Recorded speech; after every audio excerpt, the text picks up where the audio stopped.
வணக்கம். பரபரப்பு மீடியா செய்திகளுக்காக நான் ரோஷன். அமெரிக்க ஆட்சேபனையை அலட்சியம் செய்து காசாவின் தெற்கு நகரமான ரஃபாவில் தரைப்போர் ராணுவ நடவடிக்கையை இஸ்ரேலிய பாதுகாப்பு படைகள் தொடங்கினால் இஸ்ரேலுக்கு சில ஆயுதங்களை விற்பனை செய்வதை கட்டுப்படுத்துவது குறித்து அமெரிக்க ஜனாதிபதி ஜோ பைடன் பரிசீலிப்பார் என்று நியூயார்க் டைம்ஸ் தெரிவித்துள்ளது.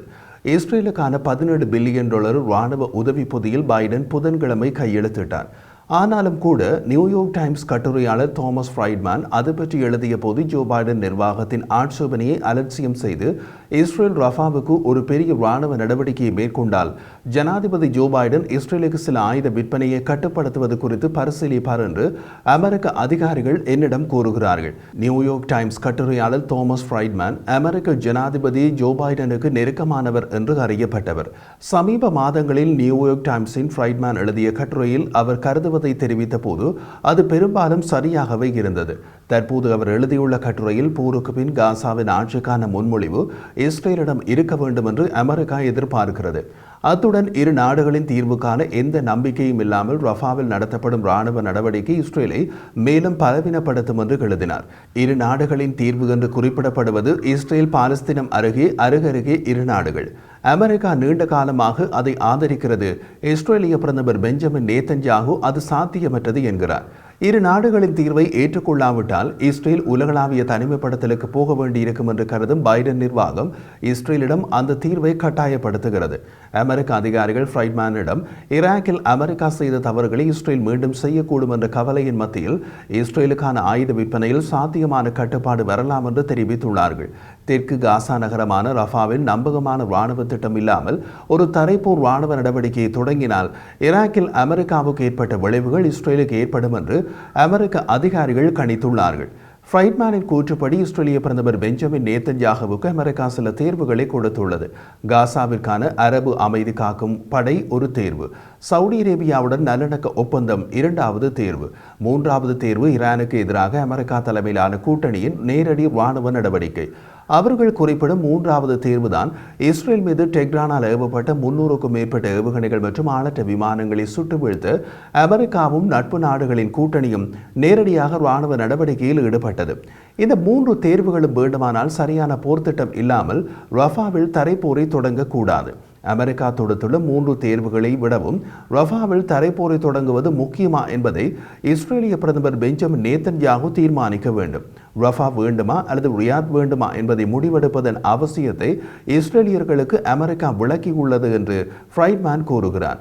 ரியாத் மற்றும் வாஷிங்டனில் அவர் தொடர்பு கொண்ட ராஜதந்திரிகளுடன் நடத்திய உரையாடல்களிலிருந்து சவுதி இளவரசர் மொஹாமட் பின் சல்மான் இஸ்ரேல் காசாவிலிருந்து முடிந்தவரை விரைவாக வெளியேற வேண்டும் என்று விரும்புகிறார் என்று தெரிந்து கொண்டதாக கூறுகிறார். ஹமாஸின் தலைமையை அளிப்பதற்கு இஸ்ரேல் காசாவில் சிறப்பு ராணுவ நடவடிக்கையை தொடர விரும்பினால் அதில் சவுதி இளவரசர் மொஹாமட் பின் சல்மானுக்கு எந்த பிரச்சனையும் இல்லை. சின்வாரை இஸ்ரேல் குறிவைத்தால் அதில் சவுடிக்கு சம்மதம்தான். ஆனால் இஸ்ரேலிய ராணுவம் காசாவில் தொடர்ந்து இருக்கக்கூடாது என்பதே சவுடியின் பார்வை என்கிறார் ஃப்ரைட்மேன். இது சவுடியால் அமெரிக்காவுக்கு கூறப்பட்டு இஸ்ரேலுக்கு தெரிவிக்கப்பட்டுள்ளது. காசாவில் இஸ்ரேலிய ராணுவம் தொடர்ச்சியாக தங்கியிருந்தால் சவுடி இஸ்ரேலுடன் நல்லிணக்க ஒப்பந்தம் செய்வதற்கு சவுடிக்கு உள்ளேயே எதிர்ப்பு கிளம்பும் என்பது சவுடி இளவரசர் மொஹாமட் பின் சல்மானின் கோணம். பொதுமக்களை வெளியேற்றும் தெளிவான திட்டம் இல்லாமல் ரஃபாவில் முழுகளவிலான படியெடுப்பு இருக்க முடியாது என்று அமெரிக்கா நேதன்யாகுவிடம் பகிரங்கமாக கூறியுள்ள நிலையில் அமெரிக்க அதிகாரிகள் தனிப்பட்ட முறையில் ரஃபா நகருக்குள் பெரிய ராணுவ நடவடிக்கை எதுவும் இல்லாமல் இஸ்ரேல் நினைத்ததை சாதிக்க முடியும் என்று இஸ்ரேலிய அதிகாரிகளிடம் கூறியதாக ஃப்ரைட்மேன் கூறினார். பெயர் குறிப்பிட விரும்பாத அமெரிக்க மூத்த அதிகாரி ஒருவர் ஹமாஸை விட்டுவிடுங்கள், ஹமாஸ் தலைமையை அளிக்க வேண்டாம் என்று நாங்கள் இஸ்ரேலிடம் கூறவில்லை, அதை தாராளமாக செய்யுங்கள், ரஃபாவை தரைமட்டமாக்கி சமன் செய்யாமல் ஹமாஸ் தலைமையை அளிப்பதற்கு வேறு வழிகள் இருப்பதாக தாங்கள் நம்புவதாக சொல்கிறோம் என்று அந்த அமெரிக்க அதிகாரி கூறினார். அமெரிக்கர்களுக்கு இதில் பெரிய அனுபவம் உள்ளது.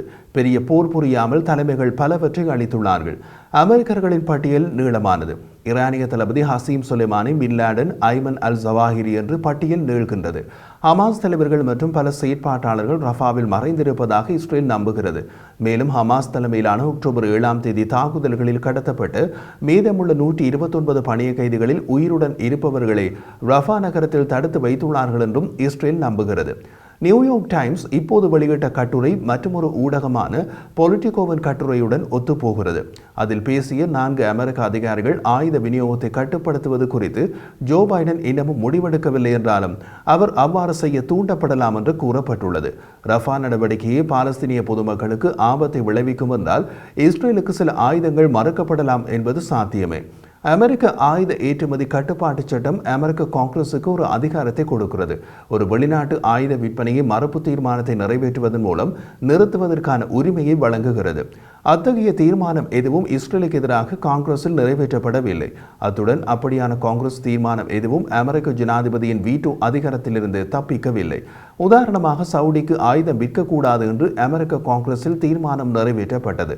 அதை அப்போதைய அமெரிக்க ஜனாதிபதி டொனால்ட் ட்ரம்ப் தமது வீட்டோ அதிகாரத்தால் ரத்து செய்து சவுடிக்கு ஆயுதங்களை வழங்கினார். இருந்த போதிலும் காசா பிரச்சனையில் காங்கிரஸில் எழக்கூடிய கோபமான விவாதம் வெள்ளை மாளிகையை சங்கடப்படுத்தக்கூடும் என்று அமெரிக்க அதிகாரிகள் கருதுகிறார்கள்.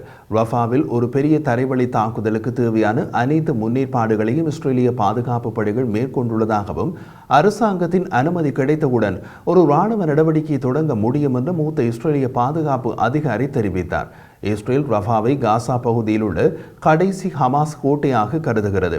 அத்துடன் பாலஸ்தீனிய பொதுமக்களை அங்கிருந்து வெளியேற்றி ஹமாஸ் உயர்மட்ட தலைமைகளை தாக்க தயாராக உள்ளது என்று பெயரிடப்படாத இஸ்ரேலிய அதிகாரி ராய்ட்டர்ஸ் செய்தி நிறுவனத்திடம் கூறினார். இஸ்ரேல் ரஃபாவிலிருந்து வெளியேற விரும்பும் பாலஸ்தீனிய பொதுமக்களுக்காக பல்லாயிரக்கணக்கான கூடாரங்களை வாங்கியுள்ளது.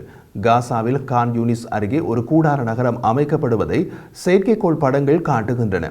IDF இதுவரை வடக்கு காசா மற்றும் காசா நகரம் முழுவதும் மத்திய காசாவின் சில பகுதிகளிலும் தெற்கு காசாவின் கான் யூனிஸிலும் தாக்குதல் நடத்தி அங்குள்ள 18 ஹமாஸ் பட்டாலியன்களை அகற்றிவிட்டதாக கூறினார்கள். ரஃபா நகரில் முதல் கட்டமாக பொதுமக்களை வெளியேற்றுவதற்கு சுமார் 1 மாதம் ஆகும் என எதிர்பார்க்கப்படுவதாகவும் இஸ்ரேலிய அதிகாரிகள் கூறுகின்றனர். அது தொடர்பாக முடிவெடுக்க நேதன்யாகுவின் போர் அமைச்சரவை வரும் திங்கட்கிழமை சந்திக்க திட்டமிட்டுள்ளதாக அரசாங்க வட்டாரங்கள் தெரிவித்தன.